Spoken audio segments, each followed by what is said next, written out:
ماہ رمضان ہم پر پتہ ہے کتنی بڑی مہربانی کی گئی ہے، ثواب بڑھا دیا۔ کتنا ثواب بڑھا؟ حدیثوں میں مضمون ملتا ہے کہ رمضان میں نفل کا ثواب فرض کے برابر، فرض کا ثواب 70 گنا کر دیا جاتا ہے۔ رمضان میں روزہ دار کا سونا بھی عبادت ہے۔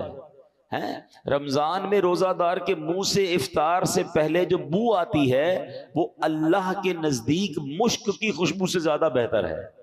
رمضان کی پہلی رات جب آتی ہے اللہ اس امت پر نظر رحمت فرماتا ہے، اور اللہ جس پر نظر رحمت فرمائے اسے کبھی عذاب نہ دے گا۔ رمضان میں روزانہ افطار کے وقت 10 لاکھ گناہگار جہنم سے آزاد کر دیے جاتے ہیں۔ کیسے پیکج ہے؟ اچھا، رمضان میں جب جمعے کا دن آتا ہے، یعنی جمعرات کی مغرب سے جمعہ کی مغرب تک ہر گھڑی 10 لاکھ بخشے جاتے ہیں۔ مطلب وارے نہیں آ رہے ہیں نا، ساری زندگی میں، اور آپ دعا کرتے ہیں یا اللہ ہماری پکار سن لے، ہماری دعا سن لے۔ رمضان کی راتوں میں فرشتہ آواز لگاتا ہے کوئی مانگنے والا کہ اس کی دعا قبول کر لی جائے، ہے کوئی توبہ کا طلبگار اس کی توبہ قبول کی جائے۔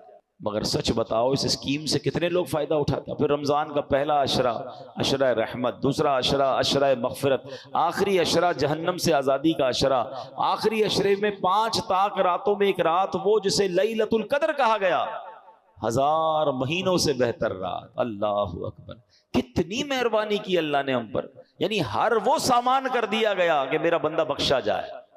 مگر سچ بتاؤ جو اس میں بھی نہ بخشا گیا، جو اس میں بھی غفلت کر لے تو اس کا کیا بنے گا؟ نہیں، پلیز اس آفر کو ضائع مت کرنا۔ دیکھیں ہمیں نہیں پتا پھر رمضان ملے نہ ملے۔ پچھلے سال کئی لوگ تھے جو ہمارے ساتھ تھے، اس سال نہیں ہے، کیا پتا اگلے سال ہم رمضان میں نہ ہو، ہمارے بارے میں باتیں ہوں کہ یار ہمارے ساتھ تھا ہمارا بھائی، اب نہیں ہے۔ تو اس رمضان کو غنیمت جاننا ہے، اپنی زندگی میں تبدیلی لائیں۔ زندگی پڑی ہے کھانے گھومنے پھرنے کمانے کے لیے، لوگ رمضان میں پیسے کمانے کی پلاننگ کرتے ہیں، نہیں، ساری زندگی پڑی ہے یار یہ کام کرنے کے لیے۔ اس مہینے میں عبادت، اللہ کو راضی کرنا ہے، اتنے گناہ ہیں، اتنی خطائیں، اب تو توبہ کرنی ہے نا کہ رمضان میں نمازیں پڑھوں اور عبادتیں کروں۔ رمضان میں نیت کریں کہ ساری نمازیں باجماعت پڑھیں اور پوری تراویح پڑھیں۔ ہاں یہ بڑی گڑبڑ ہو گئی ہے آج کل، لوگ تراویح میں ڈنڈی مارنا لگ گئے۔ ایک تو ٹرینڈ آ گیا 3 روزہ تراویح، 5 روزہ تراویح، 7 روزہ تراویح۔ ٹھیک ہے اگر آپ 3 روزہ 5 روزہ پڑھ رہے ہیں، لیکن اس کا مطلب یہ نہیں کہ اس کے بعد باقی تراویح معاف ہو گئی ہے۔ تراویح چاند رات تک، عید کی چاند نظر آنے سے پہلے پڑھنی ہے۔ جس دن چاند نظر آ گیا اس دن نہیں پڑھنی، باقی پڑھنی ہے، اور 20 رکعت پوری پڑھنی ہے کہ یہ سنت مؤکدہ ہے۔ اچھا اس کے علاوہ سمجھیے نا، حدیث پاک میں آتا ہے جس کا مضمون ہے کہ جو رمضان میں ایک سجدہ کرے اس کو ایک سجدے کے بدلے 1500 نیکیاں ملیں گی۔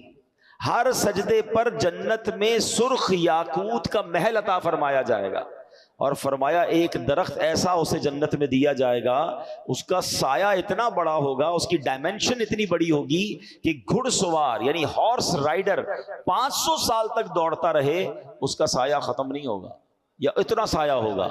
اب مجھے بتاؤ یہ ہر سجدے پر انعام ہے۔ مبارک کونے جو پوری تراویح پڑھتے ہیں، 20 تراویح پڑھیں تو کتنے سجدے ہو گئے؟ 40 سجدے ہو گئے۔ 40 سجدے پر 1500 نیکیاں ملے تو 60,000 نیکیاں، 40 جنت کے گھر، 40 جنت کے درخت ملتے ہیں اس کو جو پوری تراویح پڑھتا ہے۔ اب کچھ لوگوں نے 8 پڑھ کے چلے جانا ہے تو خود سوچیں کتنا بڑا لاس کر رہے ہو اپنا۔ جو پڑھتے ہی نہیں وہ خود سوچے میں کتنا، بلکہ میں تو کہتا ہوں صرف تراویح کیوں، تہجد پڑھنا رمضان میں آسان ہو جاتا ہے۔ بندہ جو ہے وہ سحری میں تو اٹھتا ہی ہے، تو 2 رکعت تہجد پڑھ لے، 4 رکعت پڑھ لے، 12 رکعت تک پڑھی جا سکتی ہے۔ اللہ بس توفیق دے، ذہن مل جائے۔ اور سحری کے وقت دعا کرنا یہ خاص دعا کی قبولیت کا وقت ہے۔ اللہ کریم قرآن مجید میں کیا ارشاد فرماتا ہے؟ وَبِالْأَسْحَارِ هُمْ يَسْتَغْفِرُونَ، اور رات کے آخری پہروں میں بخشش مانگتے ہیں۔ یہ نیک لوگوں کا وصف قرآن میں بیان کیا۔ سحری میں اٹھیں، ایک تسبیح استغفار کی بھی پڑھ لیں، استغفر اللہ استغفر اللہ استغفر، دعا کریں اور پھر سحری کر لیں۔ 10 منٹ پہلے اٹھ جائیں نا، یعنی ایک سجدے پر اگر مجھے ایک جنت کا گھر مل رہا ہے، جنت کا درخت مل رہا ہے، 1500 نیکیاں مل رہی ہیں، تو کیوں سستی کرنی ہے؟ ساری رات گھومنا پھرنا، کرکٹ کھیلنا، پتہ نہیں کھانا پینا، اسی میں قوم لگی ہوئی ہے۔ نہ کریں ایسا، ساری زندگی آپ کھا پی سکتے ہیں، رمضان اس لیے نہیں ہے۔ پلیز اچھے کام بھی کروں، گناہوں سے بھی بچوں، تو انشاءاللہ میرا رب، اللہ کی رحمت سے امید ہے مجھے فلاح پانے والوں میں شامل فرما لے گا۔